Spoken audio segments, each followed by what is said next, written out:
Break के बाद स्वागत है आपका सी न्यूज भारत में। विपश्यना का हमारे जीवन में बहुत बड़ा महत्व है। अपने जीवन को सुखी व शांति से जीने का सफल तरीका है। भंते प्रेम सागर ने बचपन से सत्य की खोज में निकल चुके हैं। उनका कहना है कि मैं कहां से आया हूं और कहां जाऊंगा। इसी खोज में कई संस्थाओं के गुरुओं के पास गए और पूरे भारत का भ्रमण किया और ओशो में दीक्षित हुआ, पर ओशो भी अंतिम में विपश्यना को ही सही मार्ग बताया। भंते प्रेम सागर ने अंतिम में भंते रत्नागर द्वारा दीक्षा लेकर बौद्ध धर्म स्वीकार कर 6 माह के लिए मौन विपश्यना करने के लिए 14 जुलाई से 14 जनवरी 2025 तक कुकत्था नदी के किनारे पीपल के वृक्ष के नीचे बैठ गए। बताते चले कि वर्तमान घाघी नदी बुद्ध कालीन कुकुत्ता नदी है। भगवान बुद्ध ने चारिका के दौरान अनेकों बार इस नदी को पार किया। वैशाली से कुशीनारा तक आने वाले प्राचीन मार्ग रहा। भगवान बुद्ध अपने अपने जीवन काल की अंतिम यात्रा वैशाली से अपने भिक्षु संघ के साथ सर्वप्रथम भंडग्राम, हस्तिग्राम, अम्बग्राम, जम्बुग्रा व भोजनगर में विहार करते हुए भिक्षु संघ के साथ पावा पहुंचे। वहां चुंद कर्मकार के आम्रवन में विहार कर उसका भोजन स्वीकार किया। पावा से भगवान बुद्ध अपने भिक्षु संघ तत्कालीन मल्ल गणराज्य की राजधानी कुशीनारा के लिए प्रस्थान किया। मार्ग में दूर से कुकुत्था नदी को देखकर विश्राम लिया और किया। उनकी तबीयत खराब हो चुकी थी। कुकुत्था नदी का शीतल पानी पीकर स्नान किया और भगवान बुद्ध ने नदी को पार कर उसी तट पर अपने भिक्षु संघ के साथ उनको अंतिम भोजन कराने वाला चुन को बुलाकर भिक्षु संघ व चुन को उपदेश करते हुए कहा, भगवान के जीवन में भोजन दान का अति महत्वपूर्ण है। प्रथम भोजन ज्ञान प्राप्त करने के पूर्व सुजाता द्वारा प्रदान किया हुआ है। भोजन दान खीर जिसे ग्रहण कर बोधि लाभ प्राप्त हुआ और दूसरा भोजन दानचुन के द्वारा जिसे ग्रहण कर महापरिनिर्वाण प्राप्त हुआ। ऐसा ऐतिहासिक स्थल जहां की विदेश से पर्यटक आते जाते रहते हैं, पर वहां पर कोई विकास नहीं हो सका। भंते रत्नाकर के द्वारा सभी समस्त अधिकारियों को विकास के लिए लिखित जानकारी दी गई, पर कोई ठोस कदम नहीं उठाया गया। नमस्कार। आज खड़े हैं कुशीनगर जनपद के उस जगह पे, उस महान नदी के किनारे जहाँ पे भगवान बुद्ध ने जल पिया और स्नान किया। ऐसे महान नदी के किनारे हम खड़े हैं और मैं दिखाना ये चाहता हूँ कि इस नदी पे जहाँ पे भगवान बुद्ध ने स्वयं यहाँ का जल पिया और स्नान किया, उस नदी की क्या कहानी है। और यहाँ का विकास की बात करें तो यहाँ विकास भी मैं दिखा रहा हूँ कि यहाँ जो भंते जी रह रहे हैं, पूजनीय भंते जी, उनके अथक प्रयासों से कितना विकास हुआ। पहले इस नदी को दिखाते हैं। ये नदी का पानी जो आज भी कभी सूखने का नाम नहीं लेता, चाहे जितनी गर्मी पड़ जाए, चाहे जितनी ठंडी हो। वर्तमान में इसको घाघी नदी कही जाती है और बुद्ध के समय में इसको कुकुत्था नदी के नाम से जाना जाता है। बता दें आपको कि यहीं पे भगवान बुद्ध लास्ट में यहाँ इस नदी का पानी पिए थे और यहाँ स्नान किए थे और इसके बाद से यहीं से वो कुशीनारा के लिए निकले थे। यहाँ की बहुत बड़ी कहानी है, मैं और भी बताना चाहता हूँ, लेकिन मैं बता दूँ कि इस नदी को सबसे पहले विकास होना चाहिए। अगर ये दूसरे धर्म के अंतर होता तो हमको लग रहा है कि यहाँ पे टाइल्स वगैरह, मार्बल वगैरह लगे होते हैं, लेकिन ये बौद्ध स्थली है, इसलिए हमको लग रहा है कि यहाँ पे विकास नहीं हो पा रहा है।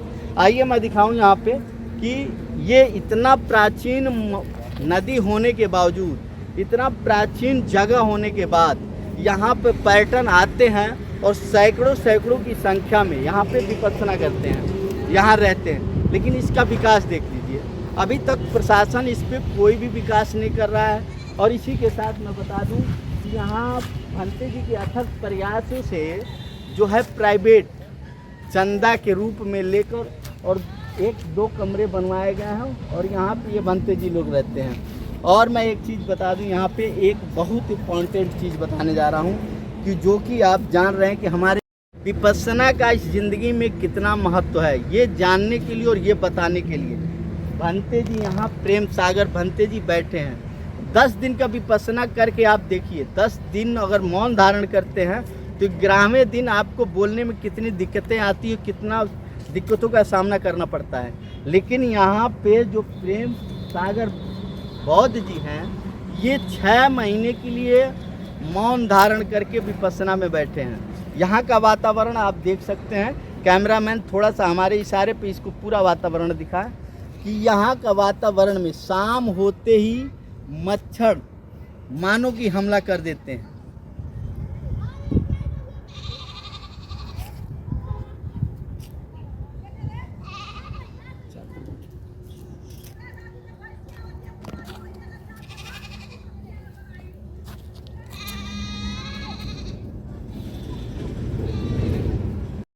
इस स्थल को हमको लग रहा है कि भंते जी द्वारा सभी अधिकारियों को बताया गया, लेकिन यहाँ का विकास नहीं हुआ। आज बताइए, एक सोलर पैनल की एक लाइट जलती है, यहाँ पे इतना बड़ा सोलर पैनल लगा है लेकिन मात्र एक लाइट जलती है। यहाँ पे कोई विद्युतीय सुविधा नहीं है। उसके बावजूद यहाँ पे जो विदेशी लोग पर्यटन आते हैं और रुकते हैं, तो क्या भारत को कितना बड़ा विकसित देश मानते होंगे। यहाँ के डीएम, एसडीएम और जितने भी विभाग हैं विकास की, अभी मैं भंते जी से बात करूंगा कि वो कहाँ कहाँ अपना प्रयास किए और उसके बाद से कितना इनको सफलता मिली है। आइए और आगे मैं दिखाता हूँ। यहाँ पे ये जो है, ये जो बैठने के लिए बनाए गए हैं, ये भी आप जान रहे हैं कि कितने अच्छे मटेरियल से बनाए गए थे कि उजड़ चुके हैं। और यहाँ का विकास आप तो देख ही रहे हैं। आइए हम भंते जी से बात करते हैं। तो जी आपका? मेरा नाम भंते रत्नाकर है। मैंने 2008 में दीक्षित हुआ भारतीय बौद्ध महासभा से, और जब दीक्षित हो गए तो मैंने प्रचार प्रसार करना संकल्पित हो गए थे कि संकल्प ले लिए थे कि हम प्रचार प्रसार ही करेंगे। तो दीक्षित होने के बाद मैं जो है जौनपुर, भदोही, आजमगढ़, चंदौली, बनारस में ही रहते थे, सारनाथ में रहते थे, और सारनाथ हेड ऑफिस बना करके चंदौली, भदोही, जौनपुर जाया करते थे प्रचार प्रसार करके, फिर शाम को आ जाते थे। उसके बाद हमको मौका मिला यहाँ पे ज़िला महाराजगंज, जो भगवान बुद्ध का ननिहाल है देवदह, वहाँ हमने बहुत काम किया। करीबन 10 साल जा करके, 1 महीना रह करके प्रचार प्रसार करके उस देवदह को बताने का काम किया। उसके बाद जब हम आए तो यहाँ एक धरती मिल गई जो एकदम वीरान पड़ा हुआ था। रिगजियान सैंपल साहब का देन है कि ऐसे जगहों को 4 जगह चिन्हित किया और इसका सुंदरीकरण करके, जो सुंदरीकरण किया उनका ट्रांसफ़र भी हो गया। लेकिन सुंदरीकरण करने के बाद यहाँ कोई रहता नहीं था। देख रहे हैं जो पत्थर लगा हुआ है, प्लेटफार्म बना हुआ है, इस पर ब्लैक टाइल्स लगे हुए थे। ब्लैक टाइल्स बच्चे लोग उखाड़ दिए थे, बच्चे लोग तोड़ देते थे। तो हमारे मन में बड़ी कष्ट हुआ, तो मैं रहने की प्लानिंग बना लिया कि मैं जो है रहूँगा। तो 2013 से आना जाना शुरू किए, लेकिन 2 साल से लगातार हम रह रहे हैं। चूँकि यहाँ इतना नुकसान हो रहा है, विदेशी लोग यहाँ दिल्ली आते हैं, जब उनका ग्रुप चलता है, जो बोध गया से कुशीनगर आते हैं, वो यहाँ रुकते हैं और रुक करके इस पानी को टच करते हैं, अपने ऊपर छिड़कते हैं। उसके बाद भगवान के सामने आकर के पूजा वंदना करते हैं, तब कुशीनगर जाते हैं। उनके लिए मैंने निवेदन किया सरकार से कि उनके आते हैं, आधे घंटे समय देते हैं, क्योंकि बोध गया चलते हैं, बहुत सारी महिलाएं हैं, आदमी हैं तो कहीं भी बाथरूम कर लेता है, लेकिन महिलाओं के लिए खासकर दिक्कत होती है। तो मैंने जाकर सीडीओ मैम से कहा, मैंने डीएम से भी कहा, सबसे मैंने निवेदन किया कि वहाँ टॉयलेट की व्यवस्था करा दिया जाए ताकि उनकी बाथरूम की सुविधा हो जाए। लेकिन किसी ने अभी तक सुनवाई नहीं किया। सारे लोग कहते हैं हाँ हो जाएगा। आपको बता दें, नदी का बहुत ही महत्व है। अच्छा, ये कैसी नदी है? इस नदी का इतना बड़ा महत्व है कि जिस नदी को भगवान बुद्ध ने टच किया, नहाया, पानी पिया, इससे बढ़िया कोई नदी हो ही नहीं सकती। ये मैं नहीं कह रहा हूँ, राइटरों ने इसको सिद्ध कर दिया है कि असली जो है संगम यही है, असली जो है गंगा नदी का पानी यही है। राइटरों ने सिद्ध किया है, हमारे राइटरों ने, इतिहासकारों ने लिख करके दिया भी है कि इस नदी का जीवन में बहुत बड़ा महत्व है। भगवान बुद्ध वैशाली से जब विदा लेते हैं कुशीनगर के लिए, तो आते आते जम्बूग्राम, अस्तिग्राम, अम्बग्राम होते हुए आए पावानगर। पावानगर में लास्ट भोजन उन्होंने किया, और भोजन करने के बाद उनको संप्रज्ञ ज्ञान कहते हैं, जिसको मतलब सब चीज़ ज्ञान होते हुए भी पीड़ा होती रहती थी, उसको संप्रज्ञ ज्ञान कहते हैं। तो उस ज्ञान को लेते हुए उनके अंदर पीड़ा हुई। पीड़ा होने के बाद चल देते हैं पावानगर से। पावानगर चलते हैं कुशीनगर जाने के लिए, तो रास्ते में वो आते हैं, 2 किलोमीटर दूरी पर उनको प्यास लगती है, मुँह सूख जाता है। तो आनंद उनके साथ रहते हैं। आनंद से उन्होंने कहा कि आनंद, मेरा मुँह सूख रहा है, पानी चाहिए, पानी लाओ। तो आनंद जाते हैं, एक नदी नज़दीक में पड़ता है, जिस नदी का नाम है कुपुत्था नदी। आनंद आते हैं पानी ले जाने के लिए, तो इसको 500 गाड़ियाँ जो है क्रॉस की थी, और पानी गंदा हो चुका था। पानी गंदा होने के बाद आनंद ने पानी नहीं ले गया कि हम भगवान को नहीं ले जाएंगे देने के लिए, क्योंकि गंदा पानी है। फिर भगवान के पास जाते हैं, तो आनंद से कहते हैं आनंद पानी नहीं लाया। तो भगवान ने कहा कि तुम जाओ फिर से पानी लेकर आओ। जब आनंद आते हैं दोबारा ले जाने के लिए, तो पानी बहुत साफ़ सुथरा हो जाता है। तब ये ले जा करके भगवान को देते हैं, भगवान पानी पीते हैं, उनको एनर्जी मिलती है, तब ये कुपुत्था नदी किनारे आते हैं। ये मैं नहीं कह रहा हूँ, एक हम लोगों का महापरिनिर्वाण सूत्र किताब होता है, उस किताब में इस जगह की अंकित है, मेरे पास किताब है, उसको दिखाऊंगा भी आप लोगों को। देखिए ये सब पे हमने नहीं लिखा है। आप प्लेटफार्म देख रहे होंगे जो रेगिस्तान सैंपल साहब ने वहाँ लगाया है, कुकुत्था रिवर। कुकुत्था रिवर इस नदी का नाम रहा, और इस नदी का पानी पी करके भगवान बुद्ध नहाए, और यहाँ पे वो अपनी संघाटी बिछा करके, जो हम लोग वस्त्र पहने हैं, चीबर पहने हैं, इसके ऊपर एक संघाटी होता है, वो संघाटी उन्होंने कहा कि बिछाओ, हम लेटेंगे, आराम करेंगे, तब कुछ नहीं कर जाएंगे। तो यहाँ उनको बिछाने लेटे, और एक आम का पेड़ था वहीं बिछाए और वहाँ लेटे बैठे, उनको बहुत आराम मिला, तब कुछ नहीं करके ले जा पाए। तो राइटरों ने, इतिहासकारों ने इसको कह दिया है कि असली कुकुत्था नदी यही है, इससे बढ़कर कोई नदी नहीं है। जबकि ये नदी बहुत दूर से नहीं आई है, आपके जिला मुख्यालय से 5 किलोमीटर दूर है गांगरानी, वहाँ से निकली हुई है, और आप जिला देवरिया में भटनी स्टेशन है, वहाँ जाकर के समाहित हो गई है। अच्छा ये बताइए, इस विकास के लिए किन किन अधिकारियों को विकास के लिए तो मैंने 2013 से ही लगा हूँ। 2013 से सारे डीएम जितने भी आते हैं सबसे मैंने कहा, जितने एसडीएम आते हैं सबसे मैंने कहा, लेकिन कोई विकास नहीं यहाँ पे। अच्छा ये बताइए, 6 महीने के लिए जो भंते जी बैठे हैं, इनके सुरक्षा व्यवस्था के लिए आपने क्या किया? अरे सुरक्षा व्यवस्था के लिए क्या करना है, मान लीजिए वो भी इंसान ही है, लेकिन एक संत पुरुष हो गए हैं, उनको तो सारी जनता का आशीर्वाद उनको ऊपर होना चाहिए। सरकार को विशेष रूप से ध्यान देना चाहिए कि ऐसे महापुरुष यहाँ पे सिद्ध कर रहा हो, ऐसे महापुरुष आकर के जो अपने जीवन को निछावर कर दिया हो, ये बहुत बड़ी बातचीत है। उन्होंने अपने जीवन में 17 बार विपश्यना कर लिया है, जो कि 2 बार 3 बार आदमी करता है तो कहता है चलो बाद में हम कर लेंगे, लेकिन ये 17 बार इन्होंने किया। और बचपन से ही इनके अंदर जो है वो, क्या उम्र होगी इनकी उम्र 30 साल के लगभग में है, 28 17 बार विपश्यना करती है जी, 17 बार कर चुके हैं। और इनके मन में आया कि क्यों ना हम लंबा कोर्स करें। इनके माता पिता जिससे हमने बात किया था तो लोग कहे कि अरे नहीं बेटा है, नहीं हम शादी करेंगे, लेकिन इनके मन में वो शादी की भावना भी नहीं है कि हम शादी भी करेंगे, शादी नहीं करेंगे।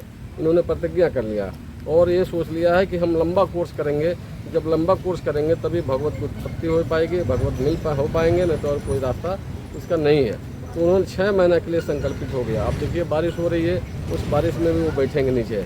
आप वहाँ बैठेंगे, जब बहुत बारिश होने लगती है तो उठ करके जो हमने मड़ैया डाल रखा है जहाँ हम लोग निवास करते हैं रात में, वहाँ ये चले जाएंगे, नहीं तो बाकी रात दिन यहीं पड़े रहते हैं। जो आप देख रहे होंगे पॉलिथीन बिछाए हैं। यहाँ पे मच्छर का प्रकोप वगैरह भी मच्छर तो बहुत ज़्यादा लगते हैं। अब कहिए कि सांप वगैरह भी, अब लाइट की व्यवस्था होनी चाहिए, लेकिन सरकार की तरफ कोई ध्यान नहीं है कि सरकार यहाँ लाइट भी लगवा दे। जबकि लाइट के लिए मैंने कई सालों से लगे हुए हैं, कई सालों से लगे हुए हैं। अधिशासी अभियंता के पीछे जाते थे, वो कहता था कि नहीं हो पाएगा, हम ये करवा देंगे, कुछ नहीं हुआ। तो मैंने लास्ट बार अपने विधानसभा जो माननीय विधायक जी हैं उनको मैंने कहा, तो उन्होंने लेटर तो लिखा, लेकिन अधिशासी अभियंता के पास जब गए तो अधिशासी अभियंता ने कहा कि मैं इस लेटर को आगे बढ़ा दूंगा, हमारे पास भी पावर नहीं है। तो मैंने उनसे कहा कि किससे मैं कहने जाऊं, तो कहे कि आप चीफ इंजीनियर से कहिए। तो चीफ इंजीनियर से कौन मिलने जाए।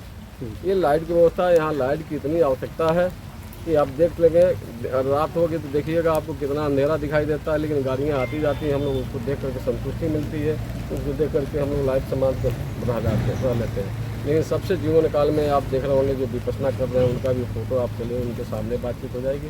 और बहुत ही अच्छा काम उन्होंने किया है, और इसमें सारे लोगों की योगदान होना चाहिए कि उनकी बचाव कैसे किया जाए, वो कैसे रहें, क्योंकि वो साधना पुरुष साधना कर रहे हैं तो उनके सबकी रक्षा करना है। ये हमारे ही काम नहीं है, हम तो सेवा में लगे ही हैं। भंते जी लगे हैं, वकील साहब लगे हैं, मुकेश पासवान जी हैं, बहुत सारे लोग यहाँ के लिए लगे हैं। अब उनको आने की जरूरत नहीं थी, लेकिन ये आते हैं इसलिए कि यहाँ कोई तकलीफ ना हो, किसी को कोई परेशानी ना हो, कुछ अपने हिसाब से जितना भी इनके दिमाग में आता है उतना ही करते रहते हैं। तो यहाँ का ये विकास का है। और भंते जी के पास क्या नाम है सर? महेंद्र कुमार एडवोकेट जी, अभी जैसे कि भंते जी ने बताया कि आप बहुत ज़्यादा यहाँ पे प्रयासरत रहते हैं इसको विकास के लिए। ये कौन सा स्थान है इसको जानना? यह बहुत प्राचीन जो है कुकुत्था नदी के नाम से प्रसिद्ध है।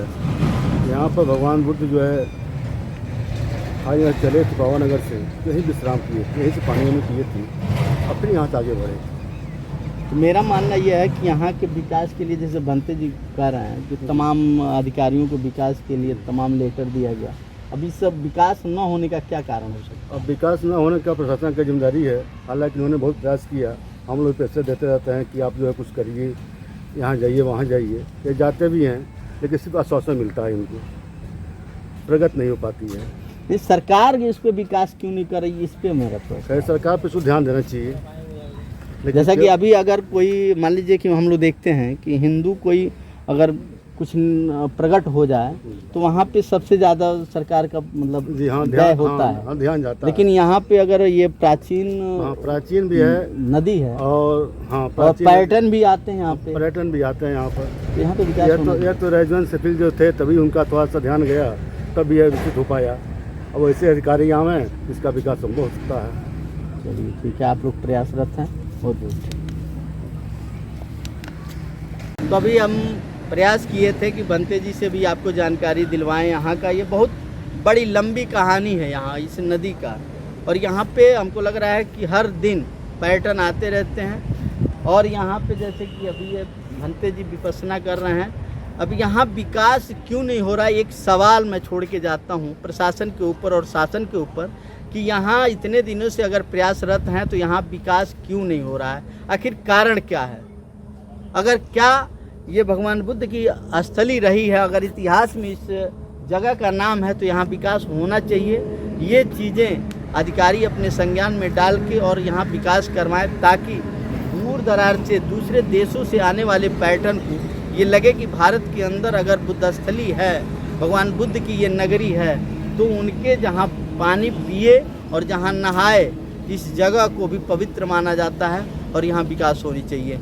सी न्यूज़ भारत के साथ छोटेलाल भारती की खास रिपोर्ट। फिलहाल इस खास रिपोर्ट में बस इतना ही। वक्त एक छोटे से ब्रेक का। ब्रेक के उस पार हम आपको और भी तमाम बड़ी खबरों से करवाएंगे रूबरू।